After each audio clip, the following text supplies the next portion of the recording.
सीताराम पदाम्बुजो मधुपुर यन्मानसं लीयते। सीताराम गुणावली निशिदिवा यज्जिह्या पीयते। सीताराम विचित्ररूपमनिशं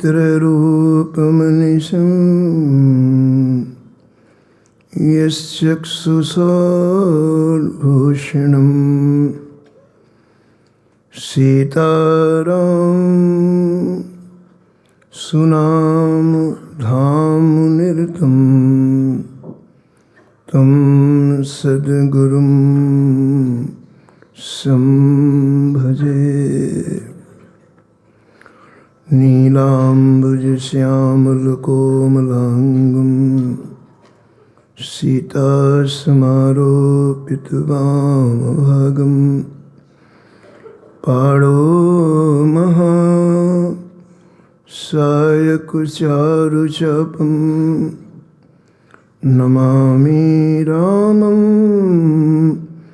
रघुवंशनाथं। यत्र यत्र रघुनाथकीर्तनं तत्र तत्र कृतमस्तकाञ्जलिं वाष्पवारि परिपूर्णलोचनं मारुतिं नमत राक्षसान्तकम्। वाञ्छाकल्पतरुभ्यश्च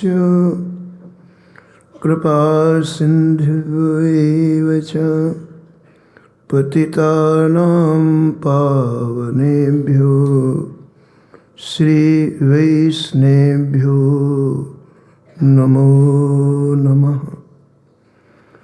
भक्तो भक्ति भगवन्त गुरु चतुरनाम वपुएक। इनके पदवंदन किए नासत विघ्न अनेक। हरजू आय विराजिए कथा सुनहु इतिहास। तुम श्रोता या माल के तुम पद रज मम आस। तुम पीछे जो और हैं श्रोता हैं रसिखान। तिनके सकल मनोरथ पूरवहु श्री भगवान। राधे राधे गोविंद गोविंद राधे।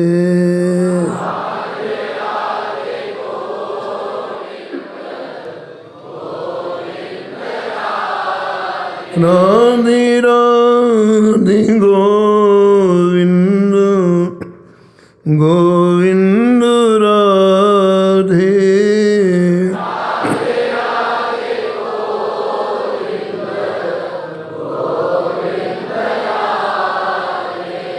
गोविंद राधे बोलो गोपाल राधे।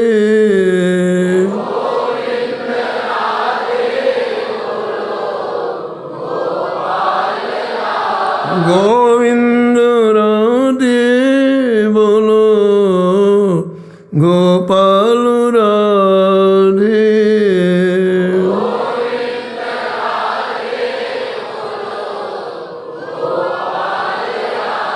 राधे राधे गोविंद गोविंद राधे।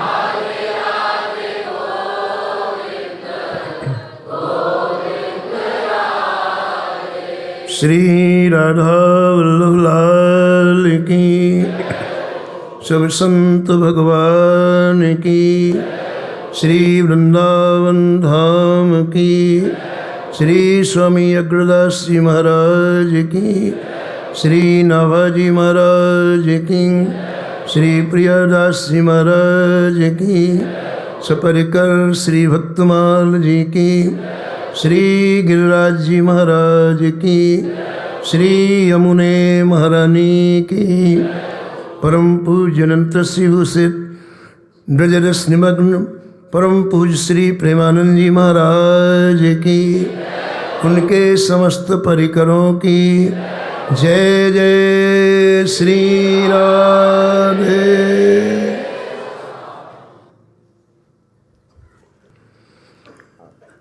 श्री राधा मोहन श्री राधा प्रिया सरकार की असीम अनुकंपा से, करुणा कृपा से श्री धाम वृंदावन का हृदय श्री राधा केली कुंज के इस पवित्र प्रांगण में, रसमय प्रांगण में परम पूज्य अनंत विभूषित करुणा की साक्षात मूर्ति पूज्य महाराज श्री की छत्र छाया में हम और आप श्री ठाकुर जी के लाडले प्यारे दुलारे संतों के परम पावन चरित्रों में अवगाहन कर रहे हैं। निश्चित रूप से हम सभी सौभाग्यशाली हैं। निश्चित रूप से महापुरुषों की कृपा करुणा हम सबके ऊपर है। पूर्व प्रसंग में आप श्रवण कर रहे थे कि श्री भक्तमाल के टीकाकार प्रियादास जी महाराज ने भूमिका में भक्ति देवी का श्रृंगार किया है। ये रसिक जन भक्ति देवी का कैसे श्रृंगार करते हैं, इनकी भक्ति देवी के श्रृंगार करने में किन उपकरणों का प्रयोग करते हैं, वो 4 पंक्तियों में श्री प्रियादास जी ने वर्णन किया है। श्रद्धा ही फुलेल औपटनो श्रवण कथा, मेल अभिमानो अंगो अंगन छुड़ाइए, मनन सुनीर अनवाए अंगुछाए दया, नवनि बसन पनु सोधोले लगाइए, आभरण नाम हरि साधु शिव कर्ण फूल, मानसी सुनत संग अंजन बनाइए, भक्त महारानी को श्रृंगार 4 बीरी चार, रहे जो निहार लगे लाल प्यारी गाइए, लाल प्यारी गाइए, लाल प्यारी गाइए। श्री प्रियादास जी महाराज भक्ति महारानी का श्रृंगार अनुपम ढंग से कर रहे हैं। श्रृंगार में सबसे पहले सुगंधित तेल की आवश्यकता होती है, जिससे शरीर का मर्दन किया जाता है। सुगंधित तेल की 2 विशेषताएं होती हैं। एक तो स्निग्ध होता है, चिकना बनाता है, और दूसरा उसमें सुगंधी होती है। तो भक्ति महारानी के लिए कौन सा है सुगंधित तेल? प्रियादास जी महाराज कहते हैं श्रद्धा। ये अध्यात्म में प्रवेश होने की पहली सीढ़ी है श्रद्धा। श्रद्धा क्या है? हमारे गुरुदेवों के मुख से जो निकला उसको अक्षरशः स्वीकार कर लेना, कहीं भी किंतु ना हो, परंतु ना, कुछ भी ना हो, वैसे का वैसा हृदय में संजो लेना, ये श्रद्धा है। पूज्य गिरिराज जी वाले महाराज जी, पूज्य पंडित जी, पूज्य पंडित श्री गया प्रसाद जी महाराज अपने साधकों को एक कथा सुना रहे थे।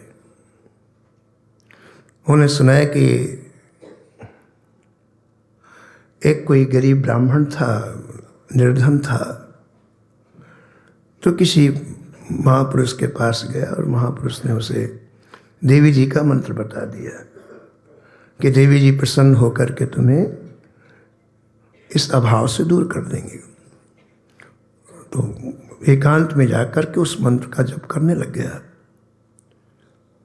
और 3 महीने में ही देवी जी प्रकट हो गई। प्रकट होकर दर्शन दिया, उससे बात की, लेकिन एक बात कही कि तुम जो मंत्र जप करते हो वो अशुद्ध है, उसको ठीक करो। तो उसने कहा बिल्कुल ठीक नहीं करूँगा, मेरे गुरुजी ने जो मंत्र दिया मैं वही जपूँगा। बोले भाई मंत्र अशुद्ध, उसको ठीक करो। उसने कहा फिर आप प्रकट क्यों हुई? जब मंत्र सही नहीं तो आप क्यों प्रकट हुई? वरदान देने का अधिकार आपको है, लेकिन मंत्र देने का अधिकार मेरे गुरुजी को। उसमें मैं सुधार नहीं करूँगा। उन्होंने जैसा मुझे आदेश दिया है मैं वैसे ही जपूँ, और मंत्र सही है इसका प्रमाण है कि आप प्रकट हो गए। तो महापुरुषों के मुख से जो निकले उसे अक्षरशः स्वीकार कर लेना, इसी का नाम राजी श्रद्धा है। हमारे अनेक पुराण हैं, ऋषियों की वाणी है, उसमें कभी कुतर्क ना हो, उसमें कभी संशय ना हो।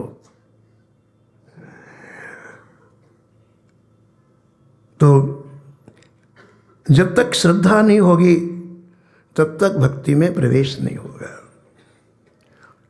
रसिकों ने इस बात को स्पष्ट किया है, आदौ श्रद्धा ततः साधु संगोत भजन क्रिया। जब तक श्रद्धा नहीं होगी तब तक हम आगे बढ़ेंगे ही नहीं। जे श्रद्धा संबल रहित नहीं संतन कहाँ साथ। अगर ये 2 चीज़ नहीं है तो हम भक्ति मार्ग में, उपासना मार्ग में आगे नहीं बढ़ सकते हैं। सबसे पहले श्रद्धा की उत्पत्ति होनी चाहिए, श्रद्धा होनी चाहिए।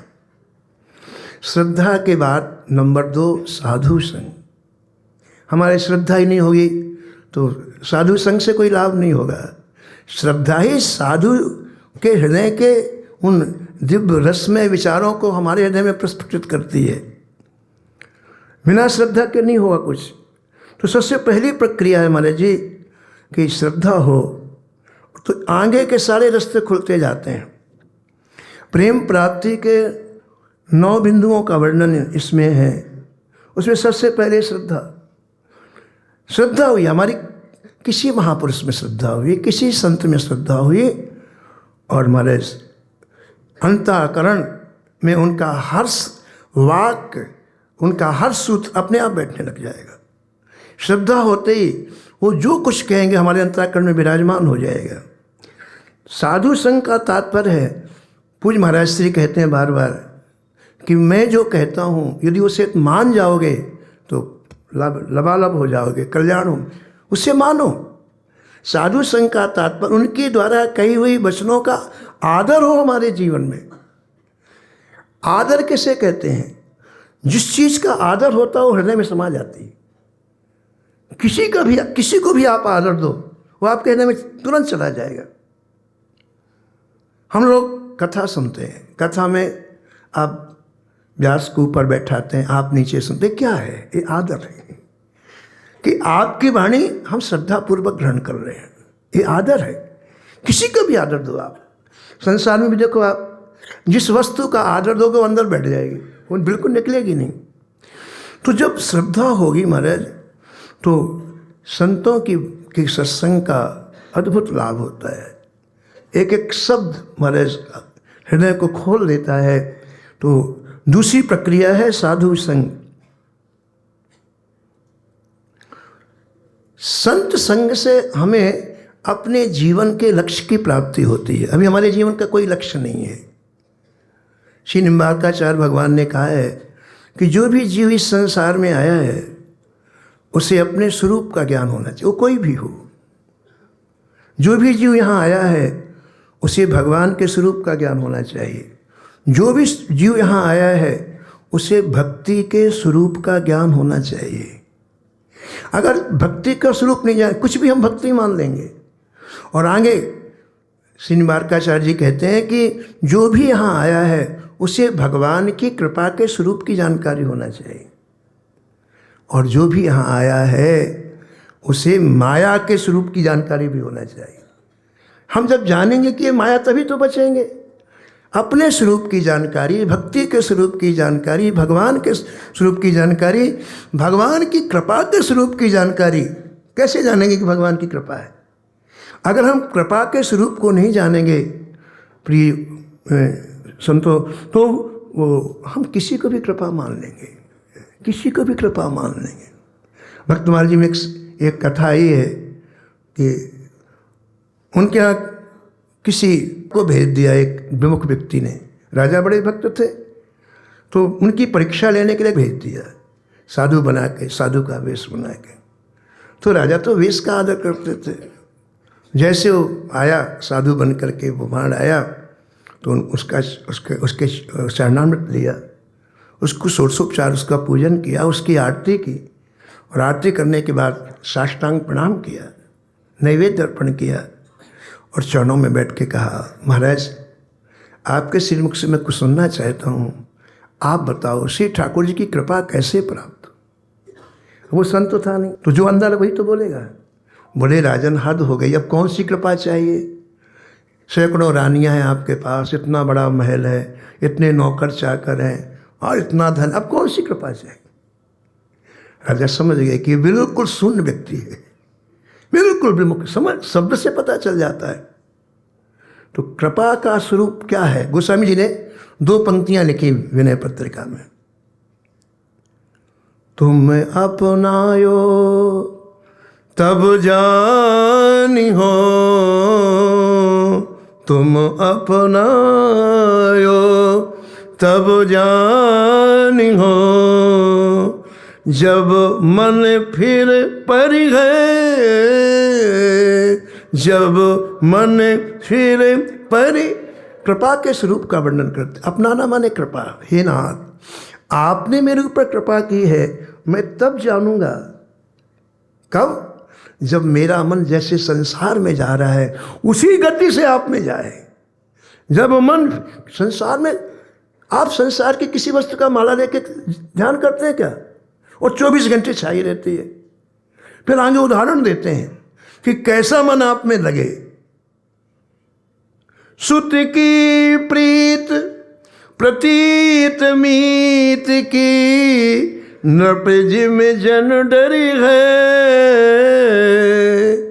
3 उदाहरण दिए गोस्वामी जी ने कि मैं तब जानूंगा कि आपकी कृपा मेरे ऊपर है। सबसे पहला उदाहरण सुत की प्रीत। पुत्र की प्रीति ऐसी होती है महाराज, व्यक्ति कहीं रहे उसका निरंतर चिंतन होता है, निरंतर चिंतन। पूज्य महाराज श्रीमद दादा जी महाराज सुनाते थे कि एक व्यक्ति अपने एक बालक को लेकर के मेले में गया। छोटा सा बालक था, मेला लगा हुआ था, दिखाने के लिए ले गया। 5-6 वर्ष की आयु थी उसकी।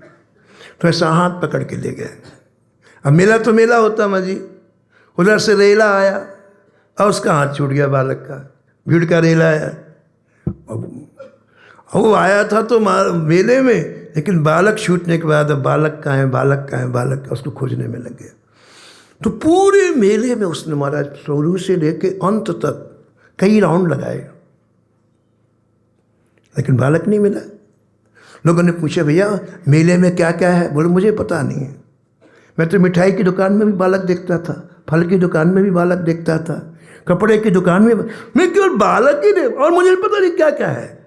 झूला आए हैं कि क्या, मुझे नहीं पता है, मैं तो हर जगह बालक ही देखता था। ऐसी प्रीति, संसार में कितने आकर्षणीय पदार्थ रहे आए, लेकिन हम वहाँ केवल प्रिया प्रीतम को देखें, अपने गोविंद को देखें, तब मानूंगा कि आपने मेरे ऊपर कृपा की है।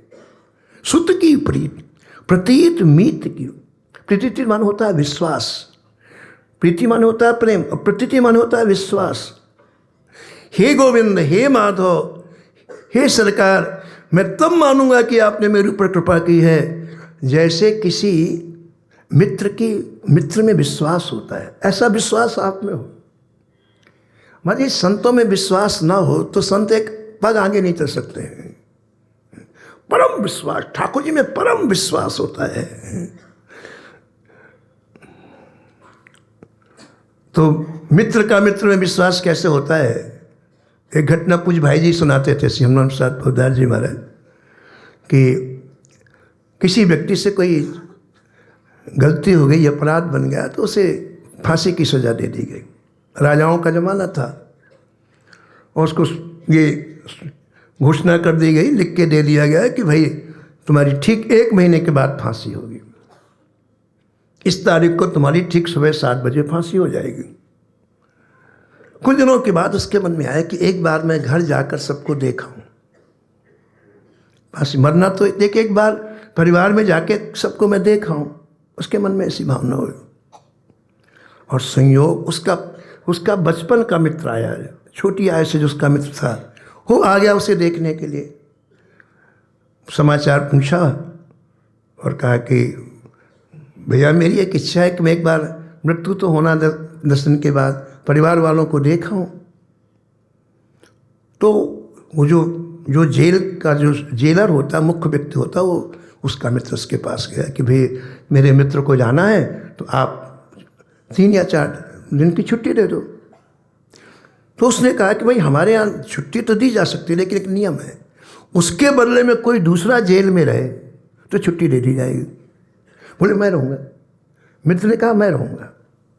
उसको छुट्टी दे दी गई, वो चला गया और वो मित्र बड़ा खुश, और रोज़ ठाकुर जी से कहे प्रभु वापस नहीं आए, मेरे को फांसी लग जाए, अगर वापस आए उसको फांसी लगी तो मेरे को फांसी लग जाए, रोज़ यही कहे। अब क्या आ गए, फांसी का दिन आ गया। अब पहले लोग पैदल चलते थे तो विलम्ब भी हो गया। जब उस दिन वो रात, कल फांसी लगनी है सुबह 7 बजे, और आज शाम तक नहीं आया तो बहुत खुश हुआ वो। आज उसका खून बढ़ गया कि मुझे कल देखो, सारा खेल विचारों का है, सारा खेल बाहरी वस्तुओं का ही नहीं। फांसी की सजा कोई सुन ले तो सूख जाता है, और उसका खून बढ़ गया कि मेरा मित्र बच जाएगा, अब मैं फांसी में चढ़ जाऊंगा, मेरे मित्र के प्राणों की रक्षा हो जाएगी। बड़ा खुश मन है। उधर वो मित्र हाँफता हुआ, दौड़ता हुआ चल रहा है कि मैं जल्दी पहुंच जाऊं, कहीं मेरे मित्र को फांसी ना लग जाए।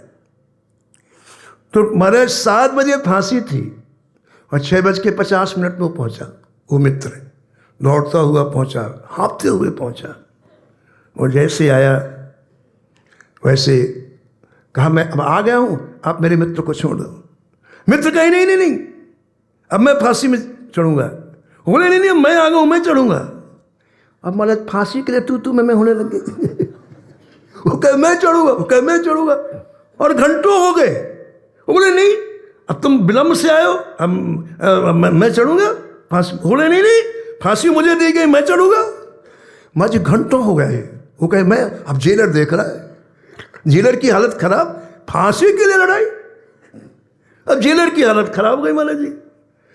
जेलर ने देखा कि मामला सुलझ नहीं रहा, तो राजा के पास गया और राजा से कहा कि हजूर, वो जो जिसको फांसी देनी है 7 बजे, तो बड़ा मामला पेचीदा हो गया। बोले क्या पेचीदा है भाई? बोले वो दोनों मित्र आपस में कहते हैं, वो कहते हैं मैं फांसी में चढ़ूंगा, वो कहता मैं फांसी में चढ़ूंगा। है फांसी के लिए लड़ाई हो रही है? अरे भाई हमको भी मित्रों को दिखाओ। तो राजा आया राजमहल से देखने के लिए कि भाई कौन कैसी मित्रता, मैं भी देखूं। तो देखा उनको राजा फाजा से क्या बात, वो तो लड़ रहे थे। जिसको फांसी दी गई तो बोले मैं फांसी में चढ़ूंगा। बोले नहीं, तुम देर से आओ और मेरा नंबर फांसी का, मैं चढ़ूंगा। राजा सुन रहा है, सुनते सुनते उसको लगा भाई कितने हाई क्लास के मित्र हैं। देखो एक दूसरे में कितनी प्रीता है, कितना विश्वास है। तो बहुत प्रसन्न हुआ राजा उन दोनों के बीच में आके खड़ा हो गया। कहा भाई मैंने मित्र तो कहीं देखे, लेकिन ऐसे मित्र कभी नहीं देखे। इसलिए अब एक काम करो, न तुम फांसी में चढ़ो नहीं चढ़े, तुम मुझे अपना मित्र बना लो। मैं भी चाहता हूं कि ऐसा मित्र मुझे मिले, मुझे मित्र बना लो अपना। तो ऐसा विश्वास हो भगवान में कि भगवान हमारे लिए जो करेंगे अच्छा करेंगे, बिल्कुल कोई तर्क उठे नहीं तो हे प्रभु मैं समझूंगा कि आपने मेरे ऊपर कृपा किया है। सुत की प्रीत प्रतीत मीत की, नृप जिम जन डरी है।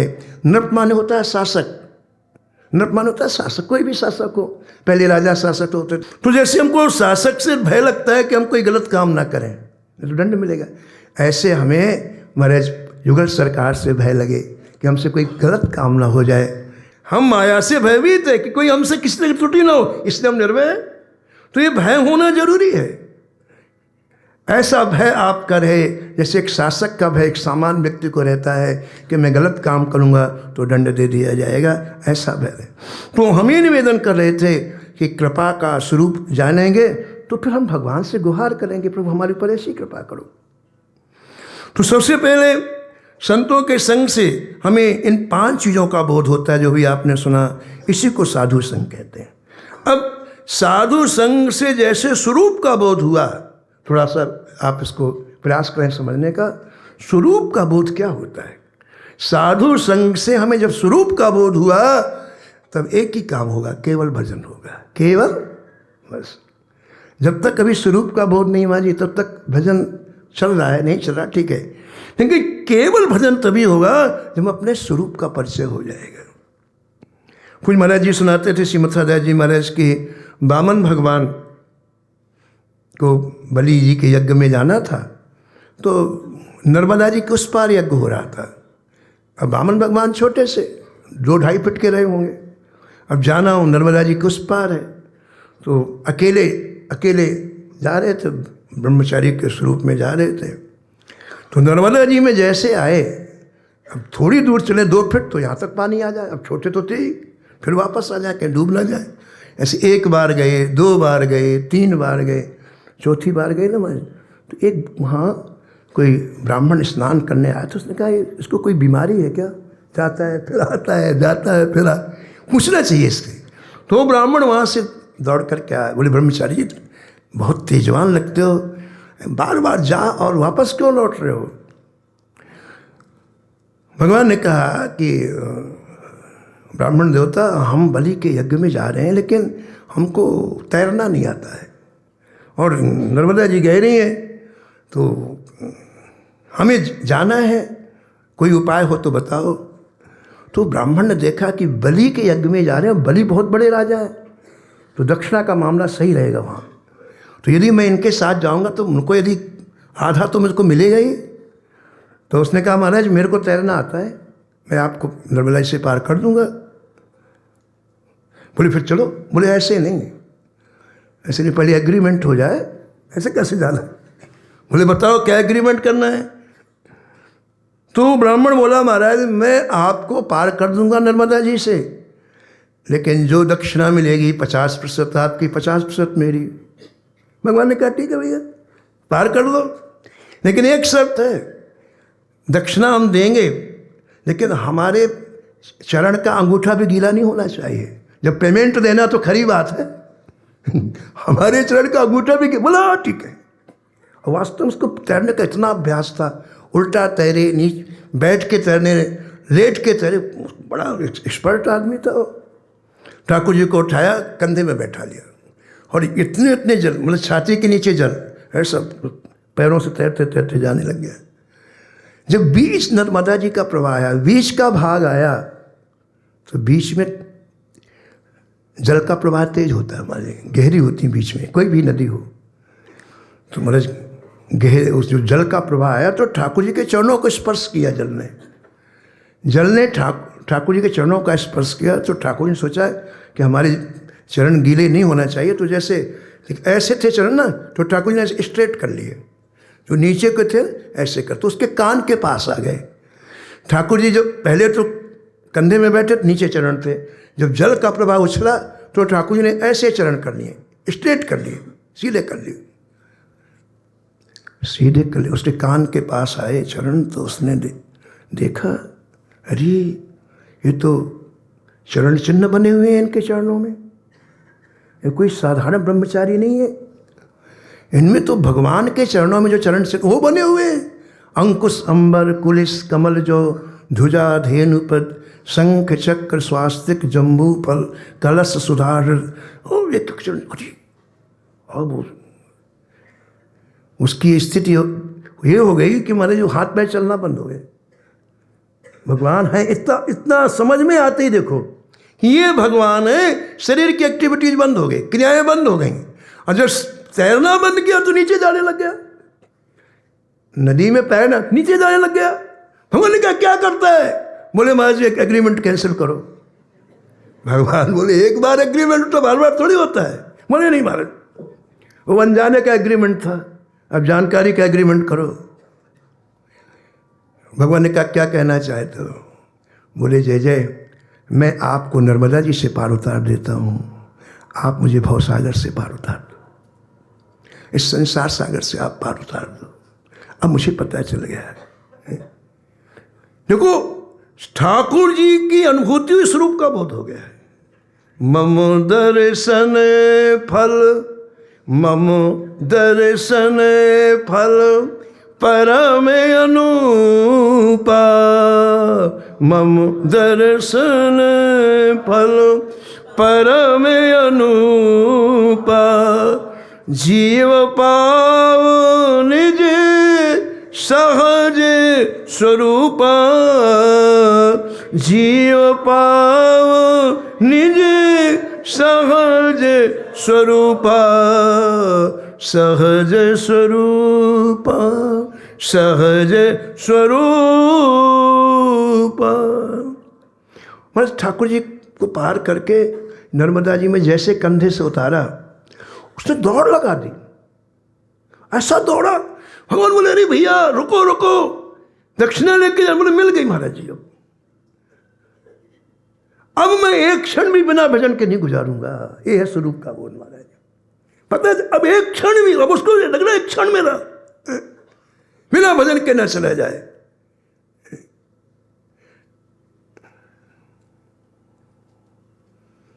उमा राम स्वभाव जिहि जाना, उमा राम स्वभाव जिहि जाना, ताहि भजन तजी भाव न आना, ताहि भजन तजी भाव न आना।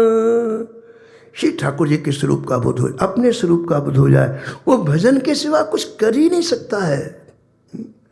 भगवान शंकर कहते हैं हे उमा मेरे जीवन का अनुभव सुनो। उमा कहूँ मैं अनुभव अपना, उमा कहूँ मैं अनुभव अपना, सत हरि भजन जगत सब सपूना, सत हरि भजन जगत सब सपूना। अब देखो आप साधु संकर ये तात्पर्य ये है कि हम अपने स्वरूप का बोध हो जाए, और जब स्वरूप का बोध हो जाएगा तो हम भजन में लग जाएंगे, लग जाएंगे। इससे तीसरा बिंदु दिया है तदंतर भजन क्रिया। भजन क्रिया में लग गया। अब भजन क्रिया में लगते ही महाराज सारे सिस्टम आपके ओपन हो गए, सारे। जब तक आपने भजन प्रारंभ नहीं किया तब तक आप किसी दूसरे दायरे में थे, और भजन आपने स्वीकार किया, अब आपका हर चीज़ बदल गई। आप उस दायरे से बाहर निकल गए, बाहर निकल गए। कृष्ण मंत्रोपदेशेनो माया दूर मुपागता। हम अभी माया की परिधि में जी रहे हैं, लेकिन जैसे हमने गुरुदेव के द्वारा उनका संग किया, उनकी वाणी सुनी, उनसे मंत्र लिया, तो माया की परिधि से हम निकल गए। माया दूर मुपागत कृपया गुरुदेवस्व द्वितीयम जन्म कर्तते, हमारा दूसरा जन्म। तो भजन करते ही जितने हमारे जीवन के अनर्थ हैं वो तत्क्षण नष्ट हो जाएंगे हमारे, तत्क्षण। भजन का तात्पर्य है अनर्थ की निवृत्ति। पूज्य महाराज जी श्रीमद राज जी महाराज सुनाते थे कि दो मित्र थे। एक मित्र ने कहा कि चलो भाई वृंदावन चलते हैं। बोले ठीक, कल चलेंगे। प्रातःकाल पहले लोग यात्रा करते थे सुबह ब्रह्म मुहूर्त में 4 बजे। तो 4 बजे वो मित्र दूसरे मित्र के पास आए, बोले भैया नहीं चलें। क्यों नहीं चलोगे? बोले महाराज रिश्तेदार आ गए। अब रिश्तेदार ऐसे होते कि यदि उनको छोड़ के जाऊंगा पूरे जीवन गाली देंगे, तो भैया मैं नहीं जा पाऊंगा। बोले ठीक है तुम जाओ, चले जाओ, हम तो जाएंगे। तो पहले वाले मित्र ने कहा तुम जा रहे हो तो मेरा एक काम कर देना। क्या काम कर देना? बोले भैया मैंने सुना है कि वृंदावन में तुलसी जी की माला अच्छी मिलती हैं, तो मेरे लिए एक 25 पैसे की तुलसी की माला ले आना। कितने पैसे की? 25 पैसे। ठीक है ले आऊँगा। 25 पैसे दे दिया। अब वो दूसरा वाला मित्र वृंदावन के लिए चला। यमराज जी ने चित्रगुप्त को बुलाया, बोले इधर आओ। बोले इस व्यक्ति का अपने खाता से नाम काट दो। बोले क्यों? बोले इसने माला मंगाई है, अभी हमारी क्राइटेरिया कर रही है, अभी उसमें जपा भी नहीं है। लेकिन कितना फास्ट एक्शन होता सुनो आप। अभी तो माला वृंदावन से आएगी तो वो हाथ लगाएगा, लेकिन रिएक्शन कितनी जल्दी हुई। यमराज जी ने कहा इस व्यक्ति का हमारे खाते से नाम बिल्कुल काट दो, क्योंकि माला आएगी ये भजन करेगा, भी ठाकुर जी क्राइटेरिया का हो गया इसको। तो जितने अनर्थ हैं, जैसे व्यक्ति भजन करता है वो समाप्त हो जाते हैं। महाराज जी अनर्थ भी कई तरह के होते हैं।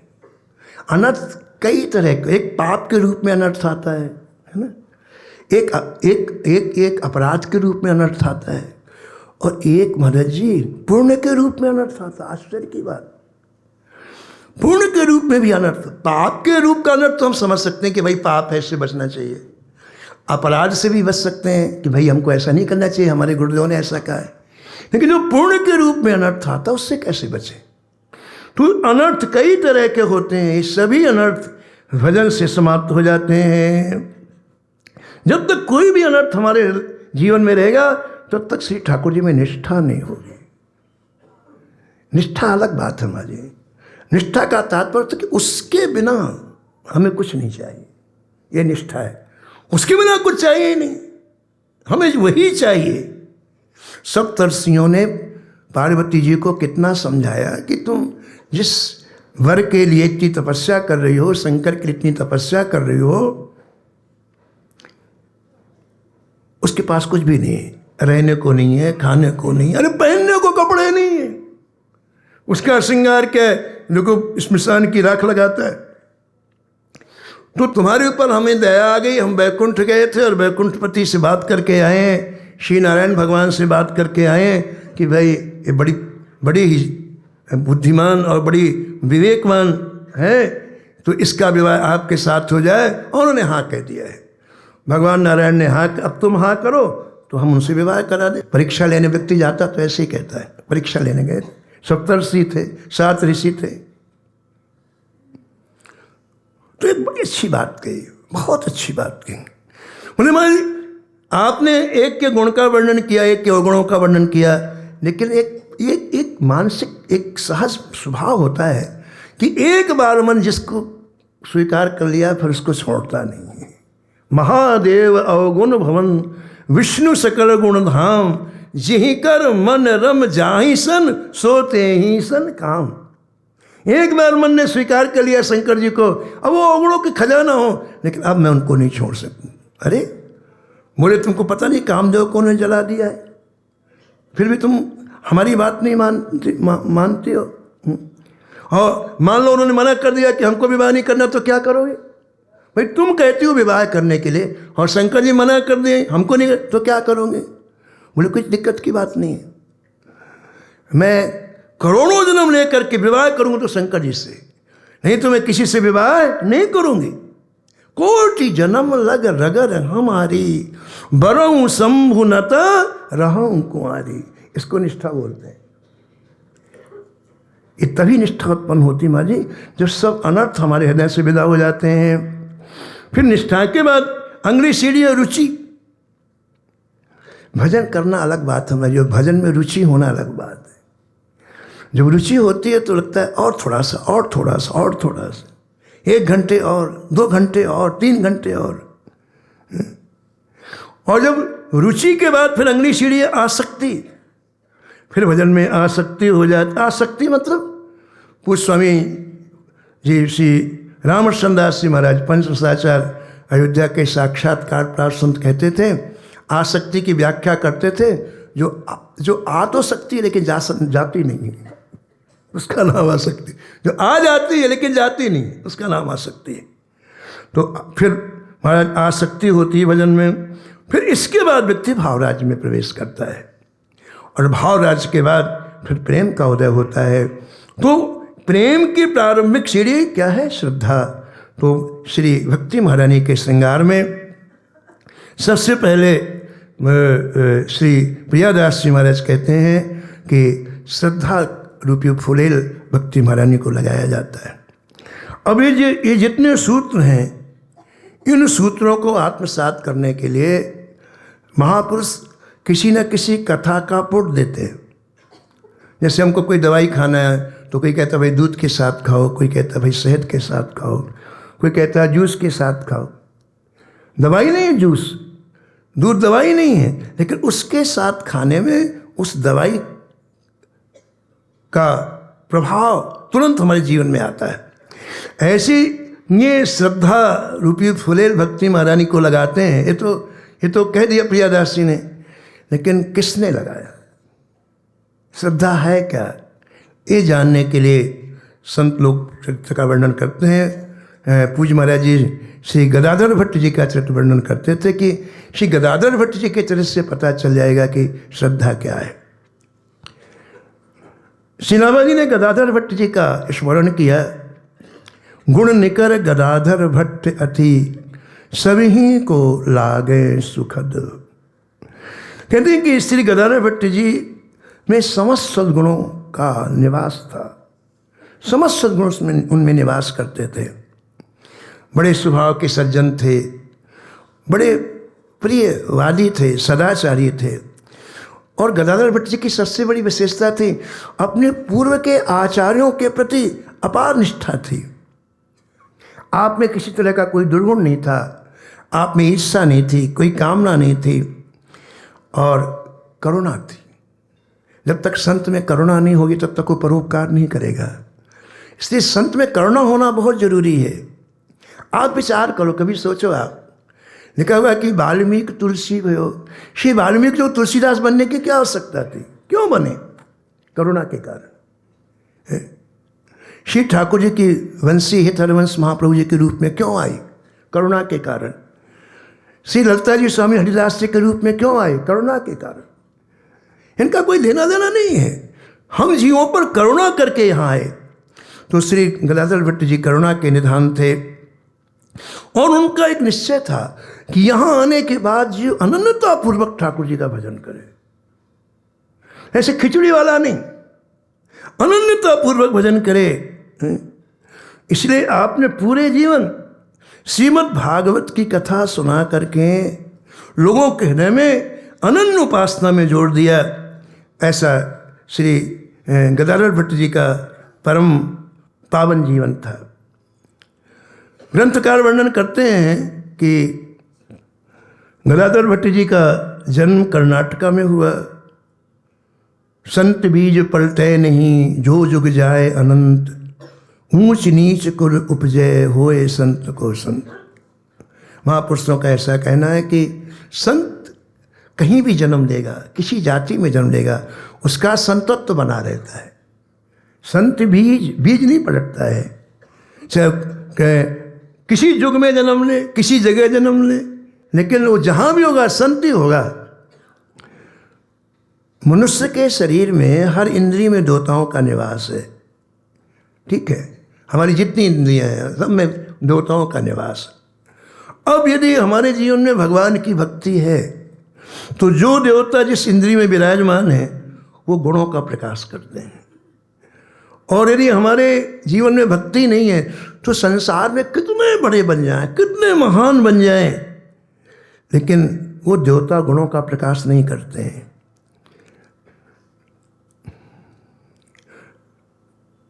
महाराज जी कहते थे कि भगवान के चरणों में 49 गुण हैं, और भक्त जब ठाकुर जी के चरणों का चिंतन करता है तो भगवान के चरणों में जो सिंधु के रूप में गुण हैं वो भक्त के जीवन में बिंदु के रूप में आ जाते हैं। जाको प्रभु दंड कर अंग करो, सोई सुशील पुनीत वेद विद विद्या गुणन भरो।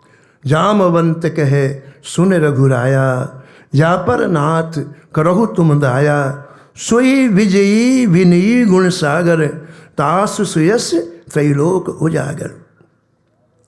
तो आप ने संपूर्ण जीवन श्रीमद् भागवत की सेवा की। ग्रंथकार तो कहते हैं कि आप अमृत बरसाते थे, कथा नहीं करते थे, अमृत बरसाते थे। ऐसी सेवा श्री गदाधर भट्ट जी ने की। और एक संत को कहते थे कि वृंदावन में चाहे भागवत की कथा हो, चाहे रामायण की कथा हो, कोई कथा हो, लेकिन वृंदावन में जो कथा कही जाती है वो ठाकुर जी की गोद में बैठ के कही जाती है। श्री राम वृंदावन की जो कथा होती है वो ठाकुर जी की गोद में बैठ के कही जाती है। तो एक बड़ा सुंदर प्रसंग है।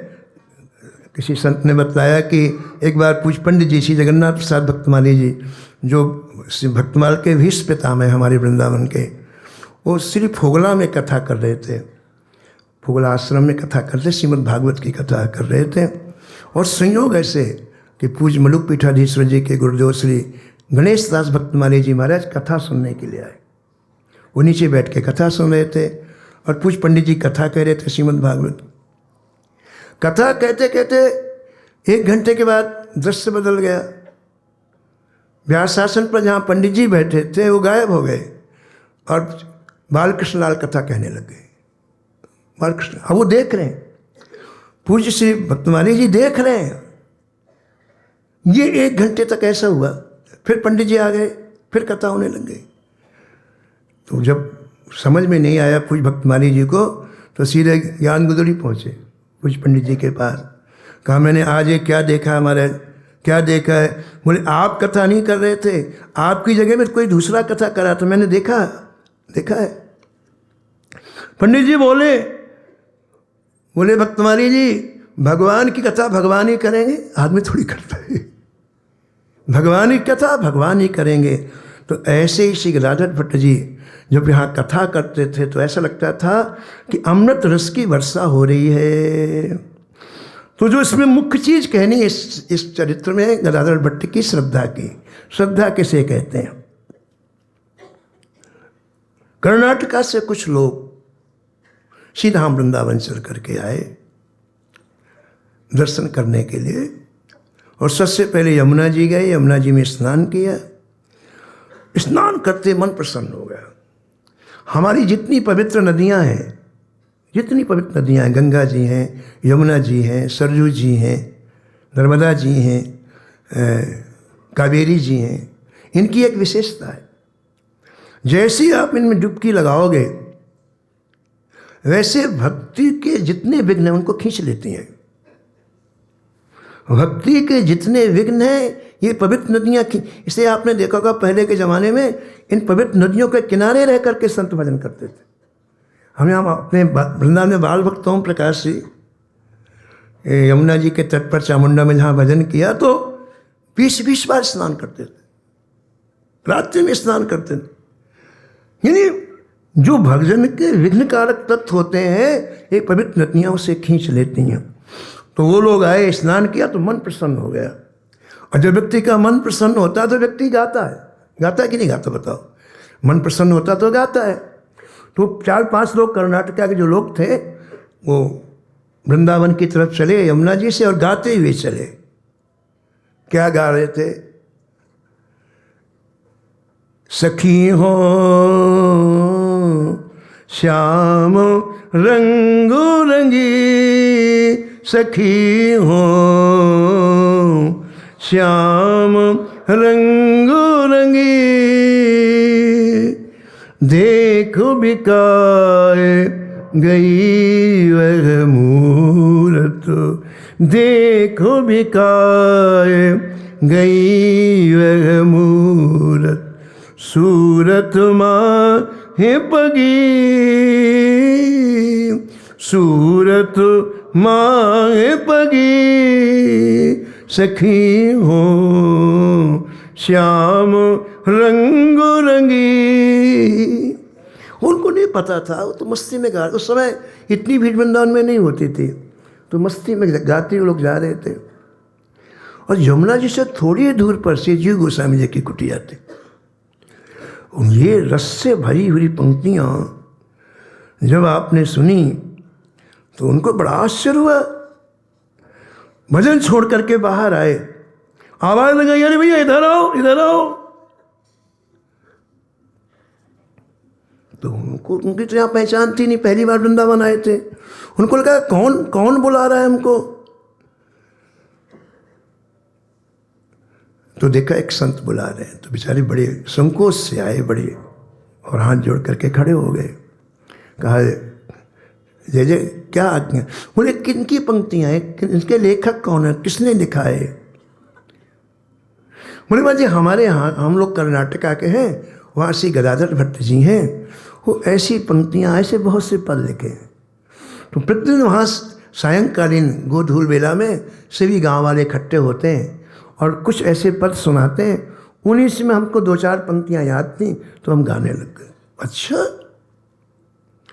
जीव गोस्वामी जी महाराज उन पंक्तियों को सुनकर इतने प्रभावित हुए कि उन्होंने उनसे कहा, देखो भाई, उन महापुरुष के पास जाने के लिए कितना समय लग जाएगा, पैदल यदि यहाँ से जाया जाए तो कितना समय लग जाएगा। उनका आज कम से कम 1 महीने लग जाएगा, पैदल यात्रा जाए 1 महीने लग जाएगा। बोले ठीक है, तुम लिख के दो, कहाँ से होके जाना पड़ता है, क्या जाना पड़ता है।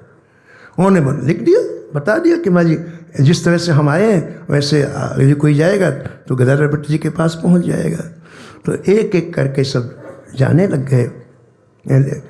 वो लोग चले गए और श्री जीव गोस्वामी जी ने अपने 2 शिष्यों को बुलाया और कहा, देखो भैया, तुम्हें एक काम करना है, हम एक पत्र लिख रहे हैं, उस पत्र को तुम्हें कर्नाटका में जा कर के श्री गदाधर भट्ट जी को देना है।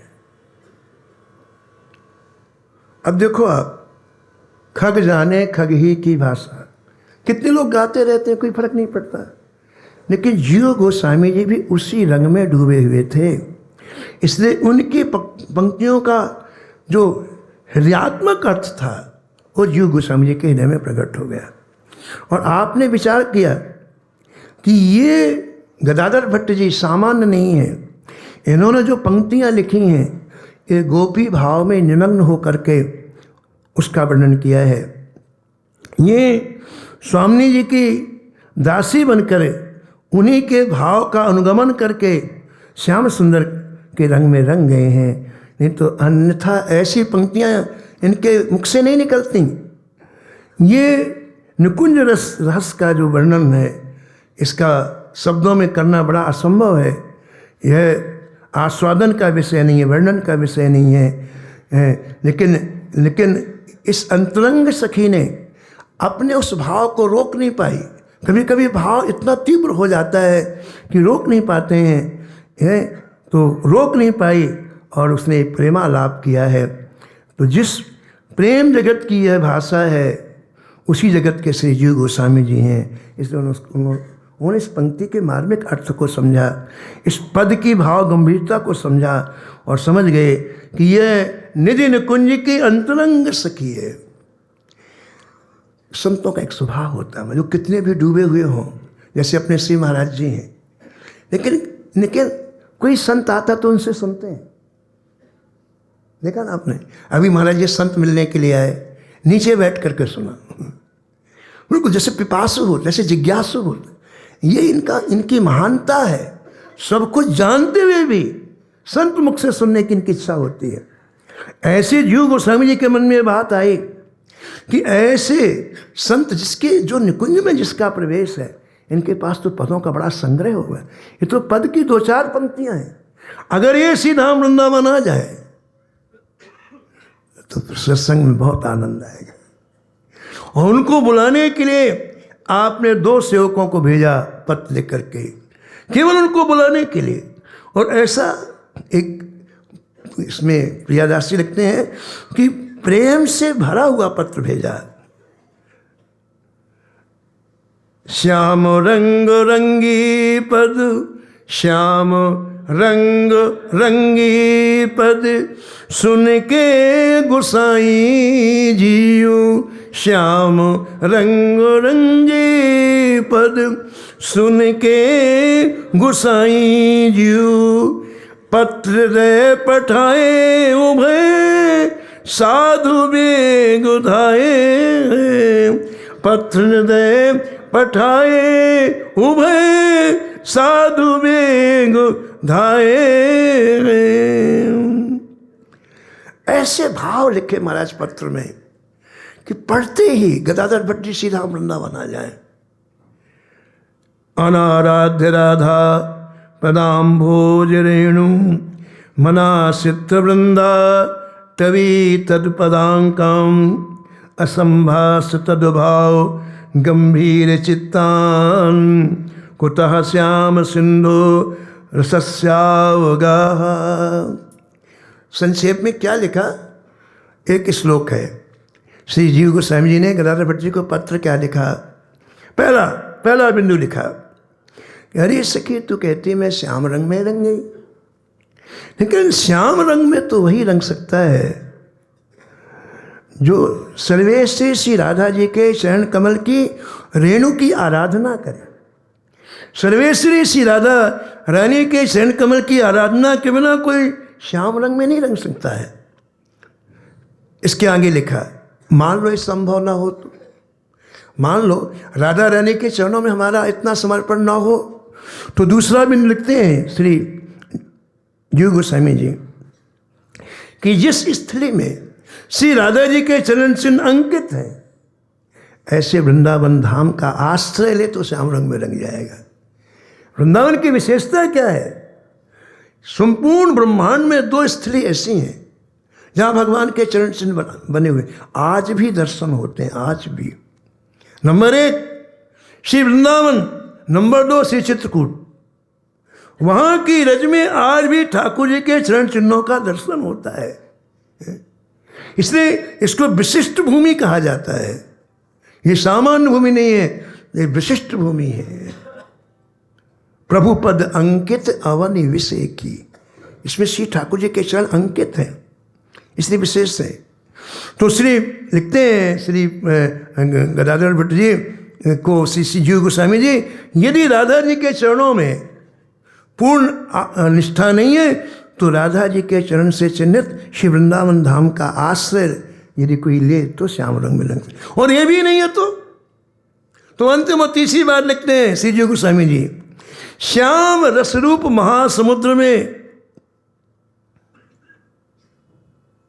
जिनका चित्त डूबा हुआ है, राधा भाव रस में जो डूबे हुए हैं श्री महाराज जी, अपने श्री महाराज जी राधा भाव रस में जो डूबे, ऐसे चित्त वाले रसिकों का संग मिल जाए तो श्याम रंग में लग जाएंगे आप। ऐसे चित्त वालों का यदि संग मिल जाए तो आप श्याम रंग में डूब जाएंगे। बड़ी प्यारी पंक्तियां हैं ललित किशोरी जी की। गैल श्री वृंदावन की गई है, गैल श्री सेवा कुंज कोन में बैठे, सेवा कुंज कोन में बैठे,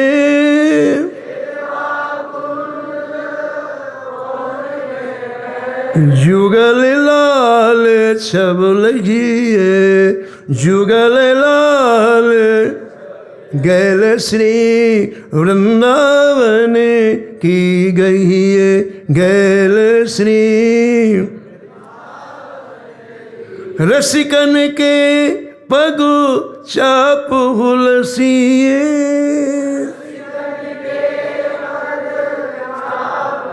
इन्हें रसिकों का संग करना पड़ेगा यदि श्याम रंग में रंगना, दूसरा कोई विकल्प ही नहीं है। रसिकन के पग चाप हुलसिए,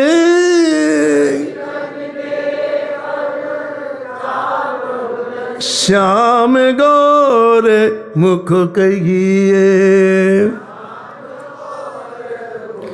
ललित किशोरी जा विधि राखे,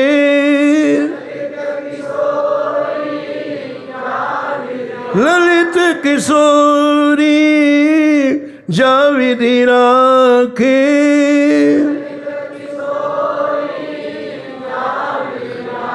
ताही विधि मनोरहिए, ताही गैल श्री वृंदावन की गई है, गैल श्री। अब इस पत्र को पढ़ के गदाधर भट्ट जी कैसे आएंगे, एक कथा आप आगे श्रवण करेंगे। वाणी को यहीं विराम। श्री वृंदावन धाम की